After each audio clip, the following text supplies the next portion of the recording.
Hi అండి, అందరూ ఎలా ఉన్నారు? మేమైతే చాలా చాలా బాగున్నాం.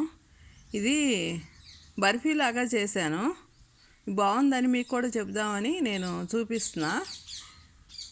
మినువుల్ని వేయించేసి మిక్సీ వేసాను. ఒక చిన్న గ్లాసు మినువుల్ని. ఇవన్నీ నేను సుమారుగా వేసాను, అందుకని కొలతలేం చెప్పట్లేదు, ఐడియా కోసం చెప్తున్నా. ఏరుశనగ గుళ్ళు కూడా కొంచెం వేయించేసి బరగ్గా మిక్సీ వేసా. ఇదిగో ఇలా కనపడుతున్నాయి చూడండి కొంచెం పప్పులు. కొంచెం నువ్వుల్ని కూడా వేయించేసి మిక్సీ వేసాను.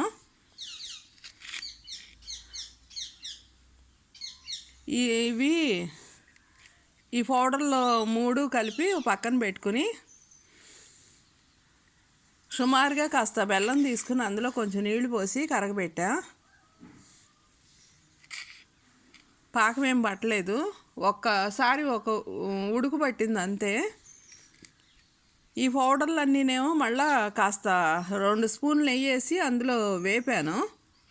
వేపడం అంటే ఒక 2 నిమిషాలు అటు ఇటు కలుపుతా వేయించా. దాంట్లో ఈ కరగబెట్టిన బెల్లం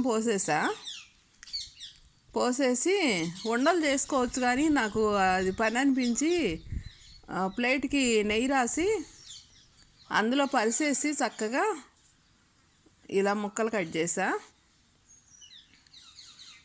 ఇంట్లో పెద్దవాళ్ళకి పిల్లలకి ఇలా మెత్తగా బాగుంటాయి. ఇంట్లో చేసిన నెయ్యి వాడటం వల్లేమో మంచి సువాసన వస్తుంది. మనకి మినువులు, నువ్వులు, పల్లీలు ఆరోగ్యానికి మంచిదే కదా. ఏదో ఇంట్లో ఇలా ఆరోగ్యకరమైనవి చేసుకుంటే కాస్తైనా ఆరోగ్యంగా ఉండొచ్చు కదా. నేను ఇలా చేశాను. టేస్ట్ అయితే బాగున్నాయి.